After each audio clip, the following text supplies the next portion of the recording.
BFM TV, le Live Weekend. Philippe Godin. Il est 10h sur BFM TV, soyez les bienvenus si vous nous rejoignez, ravi de vous retrouver pour le live BFM. BFM TV, le Live Weekend. Philippe Godin. Mais d'abord, je vous le disais, ces images impressionnantes, celles de cette très grosse frayeur pour les habitants de Rieux-la-Pape. Regardez plutôt, deuxième nuit de tension entre jeunes du quartier et forces de l'ordre. C'est inadmissible qu'une minorité pousse un quartier à bout.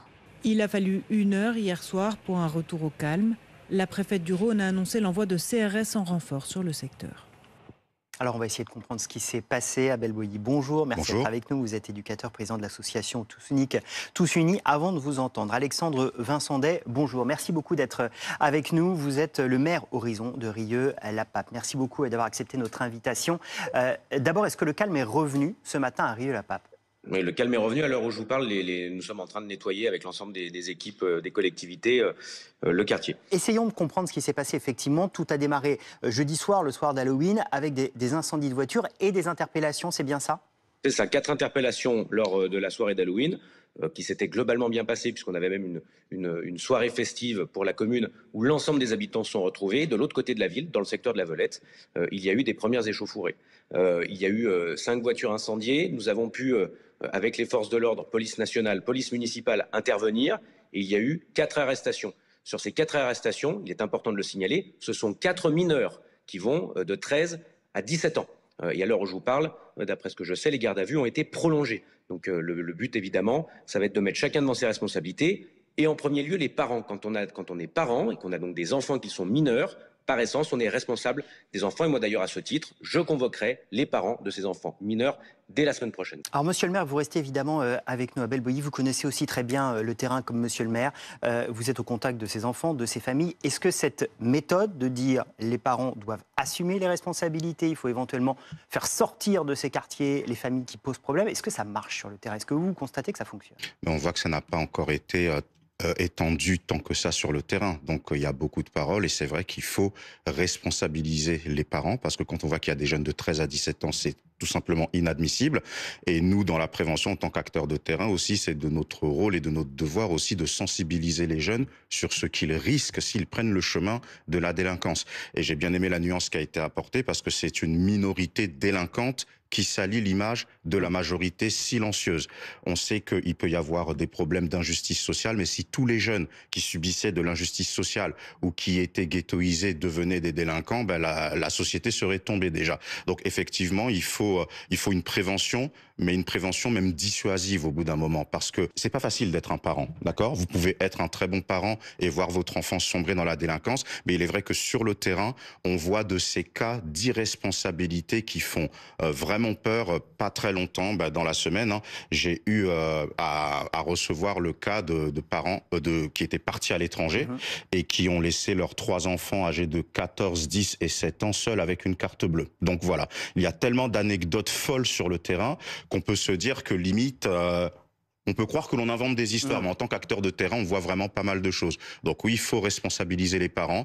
Est-ce que c'est devenu malheureusement classique dans la mentalité de certains jeunes de se dire on ne comprend pas ou on ne veut pas accepter la décision que certains des nôtres soient mis en garde à vue parce qu'ils ont brûlé des voitures. Donc, on s'oppose, on va dans la rue, on brûle des bus de la ville, quitte à mettre en danger des habitants. Le problème dans le phénomène de l'effet de bande, comme on a pu le voir il y a quelques semaines, c'est que la première caractéristique de la bande, c'est de créer ses propres règles en dehors des règles de la République. Donc à partir de là, il y a une perte de valeur. On a parlé de jeunes qui peuvent être plus ou moins reliés au trafic de stupéfiants, la corruption intellectuelle, la recherche de l'argent facile. Donc c'est assez compliqué. Donc dans le triptyque prévention, sanction, répression, oui, il faut parler de la prévention et c'est le domaine dans lequel je suis, mais il ne faut pas avoir peur de parler de la sanction, voire de la répression, sinon il n'y a plus d'état de droit.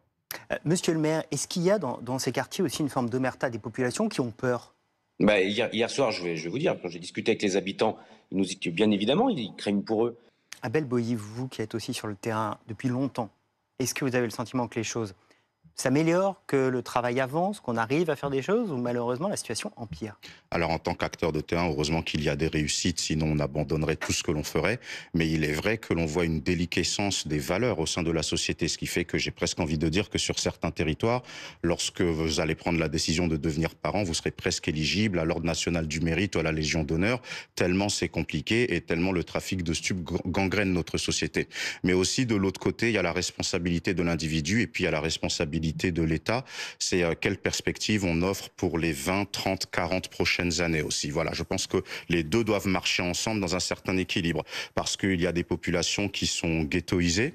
Il y a les 3 piliers de la République, la performance de l'école. Donc, d'un territoire à l'autre, on voit que la France, qui est pourtant un pays puissant au sein de l'OCDE, il y a beaucoup de disparités. La question de la déghettoisation, voilà, que l'on puisse encore travailler la mixité sociale. Et puis la question de la discrimination à l'embauche, parce que aussi beaucoup de ces jeunes, qu'est-ce qu'ils ont comme modèle? Ils voient beaucoup de personnes qui ont des bacs plus 3, 4, 5, qui ne peuvent pas travailler à la hauteur du diplôme obtenu à cause de nombre de discriminations. Ce qui fait que eux, ils se laissent corrompre par des mauvais exemples qui leur présentent de l'argent facile et qui cassent leur motivation, qui cassent même l'espoir qu'ils peuvent avoir dans la République en leur proposant des chemins fallacieux. Et puis, j'ai bien aimé ce qu'a dit Monsieur le maire, l'aspect de responsabiliser les familles, mais il y a aussi l'aspect de les accompagner. Parce que vous avez des jeunes qui traînent dehors. Pourquoi? Vous avez des glandeurs, et ça, faut pas avoir peur de le dire, hein, vous avez des glandeurs qui n'en ont rien à faire de rien, mais aussi vous avez des jeunes où, dans la famille, c'est compliqué. Il y a des violences intrafamiliales, donc le jeune préfère rester dehors.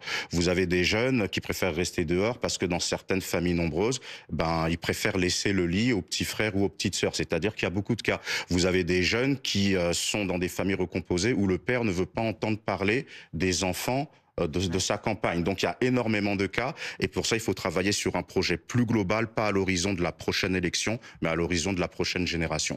Merci beaucoup, merci Abel Boilly.